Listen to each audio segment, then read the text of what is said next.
Hello everyone. All right.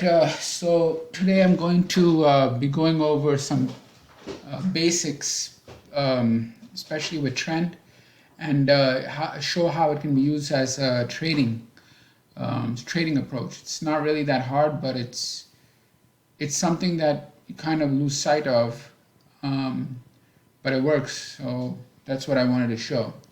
The first thing is to understand a very basic model, and that's the higher high, higher low. And you're going to see how I implemented this because it's it's very effective. So the first thing to understand is a basic model, all right, of trend, which is higher high, higher lows. All right, but if we look deeper into this, we'll notice that the components here are obviously your high,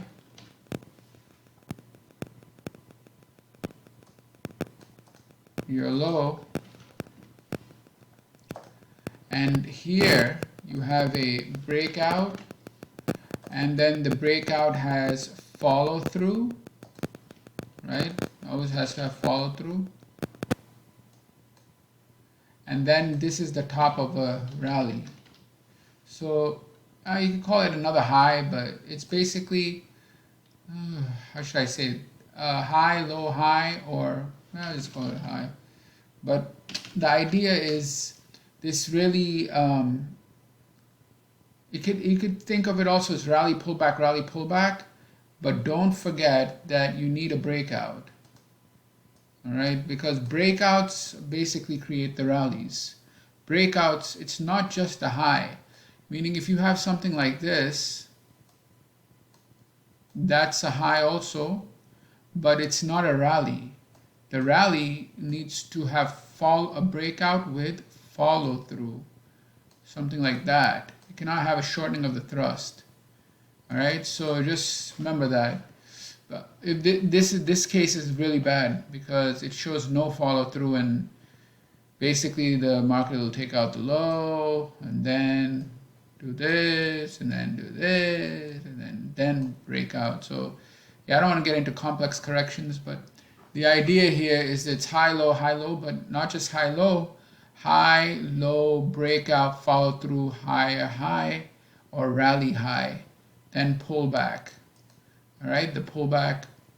And there are multiple ways to measure this. So one way that I don't see used a lot, but it's highly effective.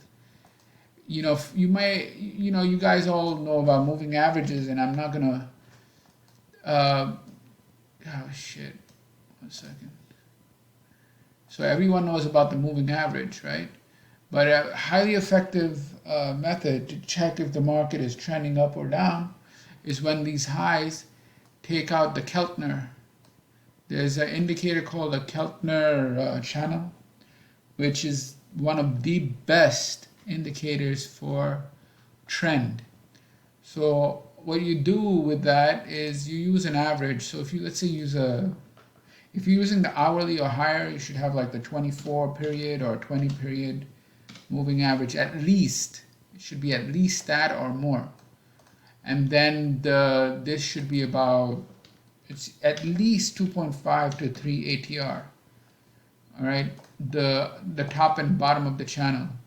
And what happens is the market moves, it reverts to the mean, and then it makes this high, which is 2.5 or more ATR, establishing uptrend. So this is something that I used, and it's highly effective. And it's based off of price's ability to move in a particular direction, and that basically creates the trend. All right, so I'm just giving that away. If you want to know more, just look up Keltner channels, one of the best indicators I've ever seen, and it's also very simple to understand because if you can understand a 20 period moving average, you can understand, a high above that being about 2.5 to 3 ATR. Do not use 1 ATR. Do not use 2 ATR. Use at least 2.5 or more. Like 3 ATR is good. In edge cases, it should be like 2.5, but not really lower than that. And the bottom would be 2.5 ATR. So it's just a moving average which represents the mean, and then pulling away from the moving average, so that represents the movement, making the higher high or the rally high, or on the downside making the lower low or the rally low. Anyway, done with that. Here's the point that I'm trying to make is this is trend, everyone knows it, but it's not just high lows. You must have breakout, follow through, so it's not a shortening of a thrust. Goes up, tags a high. You can measure this using the Keltner channel to see if it tagged 2.5 ATR or higher, and that's about it. So once you have trend, you can then get in on the pullback. On the pullback, what happens is you want to see, like, the buyers come back, right? So over here you have, on a higher time frame, you have rally pullback, right? On the lower time frame, it's going to look like this.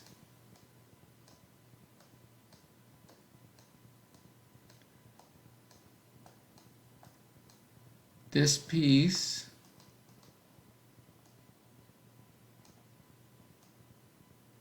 is going to look like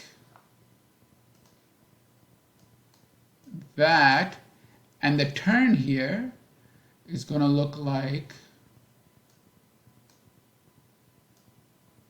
that, and in that's the shift, that's the buyers coming in, and basically it's going to look like that. With the Keltner, you'll see some average, whatever you use. On an intraday, it's better to actually use more than the 20 period.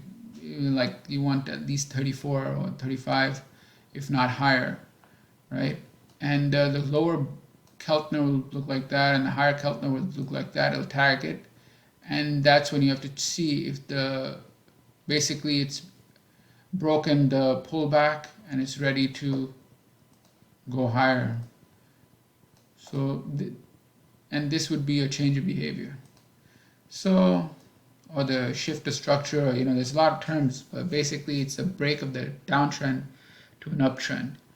So this is one very basic approach. You don't need any order flow, you don't need any, I forgot what all the other tools are called, but you don't need anything. You could just do it like this, because the price itself is telling you that the pullback is complete and all of that. Anyway, so I just wanted to share that.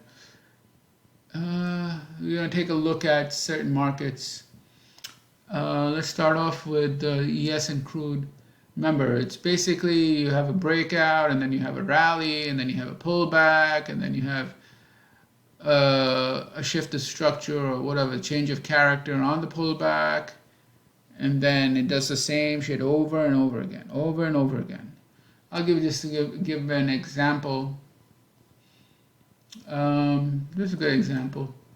You see the crude on the daily, it rallied down right here, right?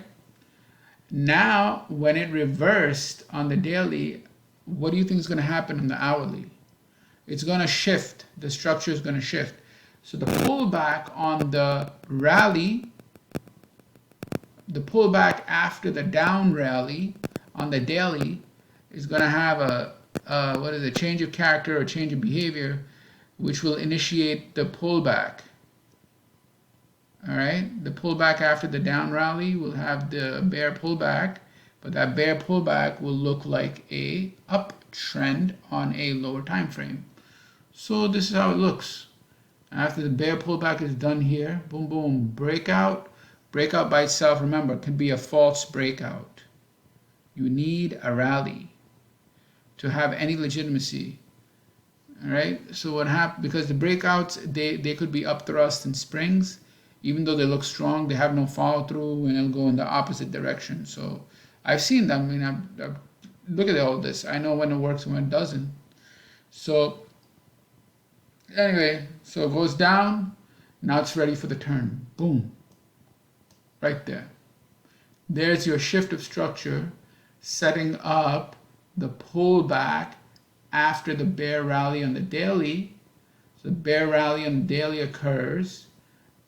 Then when it's done with that rally, you go to a lower time frame and you'll see a shift of structure or a change of character or a change of behavior or a sign of strength. Whatever the words you want to use. The point is to be able to see it clearly and understand why. So then this happens, and what happens? Establishes trend, boom, boom, to the upside. All of this is, on the hourly, is actually a bear pullback. All right, so you just now how do you trade this? If you want to do counter trending, just look at the highs and lows and just look for test of the breaks and all of that. It's really straightforward. Demand areas, and just look for the rally, look for the pullback into the demand area where the pivots are, and then you go to a lower time frame and just see the structural change there as well, and you long. Anyway, so this is the bear pullback on the crude, right? So you have 1 rally, 2 rally, 3 rally. I don't know why this didn't come up as a 4th rally, but this is a 4th rally. But now what do you see? As this turning point is occurring, you see the shift. It takes out the prior rally low, right? It's almost tagging that lower part of the Keltner, pulls back, and it's rallying to the downside. So this is really, really good, because when this pulls back, if you are able, and you know where it's going to pull back, right? I mean, you don't have to be a genius to know it's going to pull back to test the breakout. That's what it always does. Always test the breakout, or some demand or supply area, like the high bar or the low bar. So right here, it's going to come back, it's going to test. You start looking at your lower time frame, and it's going to go right to that area, and it's going to shift, get in, and you'd be able to not only target the rally low here on the hourly, but possibly the daily rally low. And that is going to be a big money move. All right, so this is how you do it. This is how you take trend, all of that, but be able to clearly see the change in trend. So the warning sign here that the bear pullback was over, where was it? It was right there. Where I made that lower low, and it's like almost touching that Keltner. This is good enough because it takes out the low of the rally, and it goes red. And then this right here is telling you, oh shit, now it broke the low. Now we're in for it. So when it does this, you're immediately going to your lower time frames and looking for, sells. Looking for sells. From here, boom, this is the rally down. Yeah, I cannot get every single one right, but I know from the context that this is the direction is down. Direction is down, rally, rally. Sell the rally, sell the rally, sell the rally, down rally. It's going to pull back again. So we'll see how it tries to come back to test this area and fails. All right. Okay. So this is just something I wanted to share. It's based on the very simple model of the higher high, higher low, higher high, higher low, but which is the same as rally, pullback, rally, pullback, rally, pullback. Higher high is the rally, pullback is the higher low. So higher high, pullback, or rally, pullback, however you want to think about it. Just remember there's a breakout in the middle that makes the higher high as a result of that breakout having follow through. And then how to combine these things together, and just then use the right indicators to focus on trend. And this is one of the best ones that I've come across. All right, take care. Bye.